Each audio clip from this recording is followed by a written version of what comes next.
APSC group 2 first అటెంప్ట్లో crack చేయడం పాసిబుల్లా? Yes, but only with right strategy, not random hard work. ఈ వీడియోలో నేను చెప్పబోయేవి reality of group 2 exam, exact preparation road map, అలానే కామన్గా ఆస్పిరెంట్స్ చేస్తున్నటువంటి మిస్టేక్స్ ఏంటి, దీంతోపాటు ఫస్ట్ అటెంప్ట్ సక్సెస్ ఫార్ములా గురించి మాట్లాడుకుందాం. సో వీడియో ఎండ్ వరకు చూడండి, మీకు కావాల్సినటువంటి ఇన్ఫర్మేషన్ మొత్తం కూడా తెలుస్తుంది. So welcome to columns 100. APSC group 2 reality check. ప్రత్యేకంగా అందరూ అనుకుంటారు గ్రూప్ 2 అనేది చాలా టఫెస్ట్ ఎగ్జామ్ అని. బట్ అది మనకి ఎప్పుడు అనిపిస్తుందంటే అన్ప్లాన్డ్ ప్రిపరేషన్ ఉన్నప్పుడు మాత్రమే మనకి ఈ గ్రూప్ 2 ఎగ్జామే టఫ్గా అనిపిస్తుంది. సో దట్ ఇక్కడ మీరు గుర్తుపెట్టుకోవాల్సినటువంటి ఫ్యాక్ట్స్ ఏంటి అంటే సిలబస్. సో దట్ సిలబస్ అటు స్టాటిక్తో పాటు కరెంట్ ఉన్నటువంటి సిలబస్. దెన్ ఆల్సో క్వశ్చన్స్ ఎలా అడుగుతున్నాడు అనేది కూడా చూసుకోవాలి. లైక్ కాన్సెప్ట్ ఓరియంటేషన్, అలానే అప్లికేషన్ ఓరియంటేషన్గా ఏ విధంగా ప్రశ్నలు అడుగుతున్నాడు అనేటటువంటి అంశాన్ని అర్థం చేసుకోవాలి. దీంతోపాటు కాంపిటీషన్ ఎలా ఉంది, సీరియస్గా ఉంది బట్ బీటబుల్. సో దట్ మనం సరిగ్గా చదివాము అంటే ఈజీగా ఈ కాంపిటీషన్లో నెట్టుకు రావచ్చు. ఈవెన్ యావరేజ్ స్టూడెంట్ కూడా ఈ ఎగ్జామ్ని క్లియర్ చేయగలడు కరెక్ట్ మెథడ్ ఫాలో అయితే.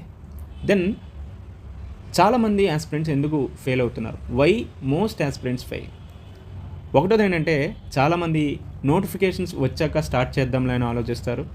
లేదంటే టూ మెనీ బుక్స్, చాలా బుక్స్ వాళ్ళు కలెక్ట్ చేయడం జరుగుతుంది. ఒకే సిలబస్, ఒకే సబ్జెక్ట్కి మల్టిపుల్ బుక్స్ చదువుతున్నారు. దెన్ ఆల్సో డైలీ టార్గెట్స్ లేకుండా ప్రిపేర్ అవ్వడం. దీంతోపాటు అత్యంత ముఖ్యమైనటువంటి అంశం ఏంటంటే పీవైక్యూస్ని కంప్లీట్గా ఇగ్నోర్ చేయడం. దెన్ వీటన్నిటితో పాటు one of the important thing ఏంటంటే రివిజన్ అనేది లేకపోవడం. సో ఎప్పుడైనా ఈ కాంపిటేటివ్ ఫీల్డ్లో రివిజన్ అనేది సక్సెస్కి ఒక main formula. So that revision is key to the success. So చాలామంది ఆస్పిరెంట్స్ ఎందుకు ఫెయిల్ అవుతున్నారంటే బికాస్ ఆఫ్ ఈ 5 రీజన్స్ వల్ల. సో దట్ గ్రూప్ 2లో ఫెయిల్ అయ్యే వాళ్ళు ఇంటెలిజెంట్ కాదు, they are confused. So intelligent అయితేనే గ్రూప్ 2 అవుతుంది, ఇంటెలిజెంట్ అయితేనే గ్రూప్ 1 వస్తుంది అనేసి చాలామంది అనుకుంటారు. బట్ చాలామంది కన్ఫ్యూజ్ అవ్వటం వల్ల ఈ ఎగ్జామ్స్ని క్లియర్ చేయలేకపోతున్నారు. దెన్ ఫస్ట్ అటెంప్ట్కి సంబంధించినటువంటి సక్సెస్ రోడ్ మ్యాప్ ఎలా ఉంటుంది, ఏ విధంగా ప్రిపేర్ అవ్వాలి, ఇటువంటి అన్ని అంశాల గురించి కూడా మాట్లాడతాం. సో అందులో ఫస్ట్ స్టెప్ 1 ఏంటంటే syllabus and PYQs are Bible, Bhagavad Gita, లేదంటే ఖురాన్ అయినా అనుకోవచ్చు. సో దట్ అఫీషియల్గా మనకి ఏదైతే సిలబస్ ఇచ్చారో దాన్ని line by line, inch by inch మీరు కంప్లీట్గా అర్థం చేసుకొని ప్రిపేర్ అవ్వాల్సినటువంటి అవసరం ఉంది. దీంతోపాటు లాస్ట్ 10 to 15 years ఉన్నటువంటి పీవైక్యూస్ ఏవైతే ఉన్నాయో అవి కంప్లీట్గా అనాలిసిస్ చేయండి. ప్రత్యేకంగా ఇండియన్ హిస్టరీ కావచ్చు, ఏపీ హిస్టరీ కావచ్చు, ఇండియన్ పాలిటీ, ఇటువంటివి పీవైక్యూస్ ద్వారా మాత్రమే మీరు ఈజీగా మార్క్స్ అనేవి గెయిన్ చేయగలరు. అండ్ ఆల్సో ఈ పీవైక్యూస్ని చూడటం వల్ల రిపీటెడ్ ఏరియాస్ ఏవైతే ఉంటాయో వాటిని మనం ఈజీగా ఐడెంటిఫై చేయొచ్చు.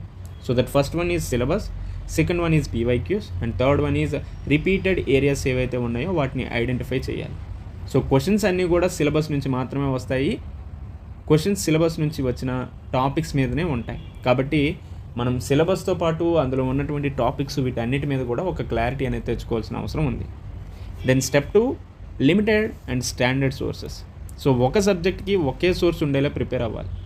ఒక సబ్జెక్ట్కి మల్టిపుల్ సోర్సెస్ చదువుతాను, ఒక సబ్జెక్ట్ కోసం మల్టిపుల్ బుక్స్ చదువుతాను అంటే ఖచ్చితంగా ఇబ్బంది పడతాం.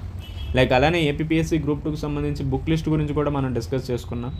లైక్ పాలిటీకి లక్ష్మీకాంత్ అని, హిస్టరీకి అయితే ఎన్సీఆర్టీ, లేదంటే సీనయ్య సార్ బుక్, అలానే ఏపీ ఫోకస్గా జోగినాయుడు సార్ బుక్, ఇతర అంశాలన్నిటి గురించి కూడా డిస్కస్ చేసాం. So that if in case ఎవరైనా వీడియో చూడాలి అంటే నేను డిస్క్రిప్షన్లో ఆ వీడియో మీకు ప్రొవైడ్ చేస్తాను. సో దట్ చూడండి. సో ఇక్కడ బుక్స్ ఎక్కువ అయ్యావి అంటే క్లారిటీ ఖచ్చితంగా తక్కువ అవుతుంది. కాబట్టి లిమిటెడ్ అండ్ స్టాండర్డ్ సోర్సెస్, ఒక సబ్జెక్ట్కి ఒక బుక్కే, ఒక సోర్సే ఉండేటట్టు మీ యొక్క ప్రిపరేషన్ ముందుకు తీసుకెళ్ళండి. Then step 3, daily study structure. So మీ యొక్క డైలీ ఇదేదైతే ఉంటుందో దాన్ని ఐడియల్గా స్ప్లిట్ చేసుకోండి.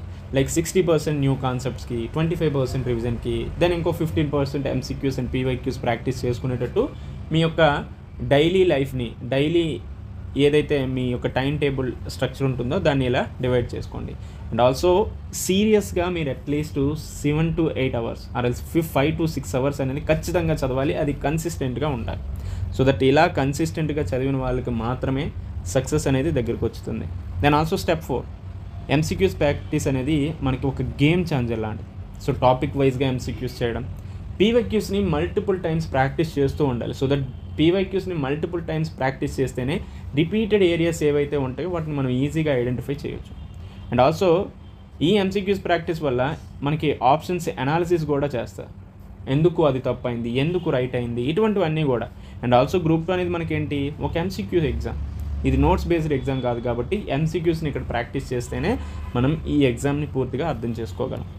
అండ్ ఆల్సో స్టెప్ 5 ఏంటి, revision is non negotiable. So revision is key to the success. So first revision 7 days, అలానే second revision 30 days, third revision before exam. So ఇలా అట్లీస్ట్ ఎగ్జామ్కి వెళ్ళే ముందు మీరు ఒక 3 to 4 times సిలబస్లో ఉన్నటువంటి అన్ని అంశాలని కూడా రివిజన్ చేసుకునేటట్టు ఉండాలి. సో వన్ టాపిక్ రివైజ్ చేయకపోతే అది ఆల్రెడీ ఫర్గెట్న్ అని గుర్తుపెట్టుకోండి. సో దట్ ప్రతి టాపిక్ని రివైజ్ చేసుకునేటట్టు ఉండాలి. సో ఇక్కడ రివిజన్ ఎవరైతే చేస్తారో వాళ్ళకి మాత్రమే సక్సెస్ అనేది వస్తుంది. Then step 6 is current affairs. Smart వేగా చదవాలి. లైక్ మంత్లీ మ్యాగజైన్స్ ఫాలో అయినా ప్రాబ్లం లేదు. సో మంత్లీ మ్యాగజైన్స్ ఫాలో అవుతూ దాన్ని ఎలా చూస్తామంటే సిలబస్ లింక్డ్గా కరెంట్ అఫైర్స్ చూసుకోండి. ప్రిలిమ్స్లో మనకి ఏ సిలబస్ ఉంది, మెయిన్స్లో సిలబస్ ఏముంది, దాన్ని బేస్ చేసుకొని కరెంట్ అఫైర్స్ని లింక్ చేస్తూ చదువుకోవాలి. దెన్ రిలవెన్స్ ఇంపార్టెంట్, వాల్యూమ్ కాదు, అది చాలా ముఖ్యమైనటువంటి అంశం, అది కూడా గుర్తుపెట్టుకోండి. Then part 4 test series. ఎప్పుడు ప్రాక్టీస్ చేయాలి, ఎలా ప్రాక్టీస్ చేయాలి.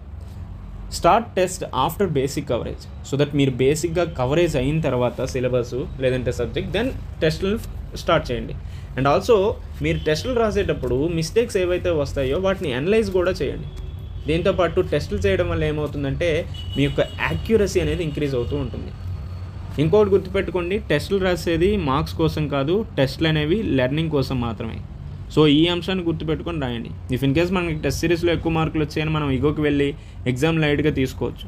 కాబట్టి టెస్టులు అనేది కేవలం నీ యొక్క లెర్నింగ్ ప్రాసెస్ని ఇంకా బెటర్ చేయడానికి మాత్రమే అనేది గుర్తుపెట్టుకోండి.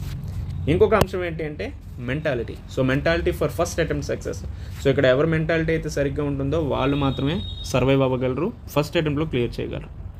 ఇందులో మన యొక్క మెంటాలిటీ ఎలా ఉండాలి అంటే కంపారిజన్ అనేది ఉండకూడదు. సో వాళ్ళు ఎలాగా వీళ్ళు ఎలాగా అనేటటువంటి కంపారిజన్ అసలు ఇక్కడ ఉండాల్సినటువంటి అవసరమే లేదు. అండ్ ఆల్సో మీ యొక్క ప్లాన్ని ట్రస్ట్ చేయండి. So trust your plan and stop comparison. దీంతోపాటు మోటివేషన్ కంటే అవసరమైంది ఏంటంటే ఈ ప్రిపరేషన్ టైంలో కన్సిస్టెన్సీ. సో మోటివేషన్ కంటే ముఖ్యమైనది కన్సిస్టెన్సీ. దెన్ ఆల్సో ఒకే ఎగ్జామ్ ఒకే ఫోకస్ ఉండేటట్టు చూసుకోండి. And also group 2 is not about brilliance, it's about discipline. ఇక్కడ ఎవడు బ్రిలియంట్గా ఉన్నాడు, ఎవడు ఇంటెలిజెంట్గా ఉన్నాడు అనే దానికంటే ఎవరు డిసిప్లైన్డ్గా, ఎవరు కన్సిస్టెంట్గా ఉన్నారు అనే దాన్ని బట్టే ఇక్కడ మీకు ర్యాంకులు అనేవి వస్తాయి. అండ్ ఆల్సో ఈ ప్రాసెస్లో మెంటాలిటీ అనేది చాలా ఇంపార్టెంట్. మనకి చాలా వరకు డిస్ట్రాక్షన్స్ వస్తాయి. ఈ డిస్ట్రాక్షన్స్ అన్నింటినీ కూడా తట్టుకొని నిలబడ్డవాడు మాత్రమే విజయం సాధిస్తాడు. అల్టిమేట్గా ఫైనల్ మెసేజ్, ఫస్ట్ అటెంప్ట్లో ఏపీఎస్సీ గ్రూప్ 2 క్రాక్ చేయడం possible, but only for those who follow syllabus, practice PYQs, revision and avoid distractions like social media, ముఖ్యంగా టెలిగ్రామ్ వంటి వాటిని పూర్తిగా అవాయిడ్ చేయాల్సినటువంటి అవసరం ఉంది. అండ్ ఆల్సో ప్రిపరేషన్ స్మార్ట్గా చేస్తే సెలెక్షన్ అనేది ఆటోమేటిక్గా నీ దగ్గరికి వచ్చి తీరుతుంది. సో సిలబస్, పీవైక్యూస్, రివిజన్, దీంతోపాటు డిస్ట్రాక్షన్స్ ఏవైతే ఉన్నాయో వాటిని అవాయిడ్ చేయండి. Then call to action, like this video if it helped, subscribe for APPSC focused guidance and comment group 2. I will share study plan video next. Thank you.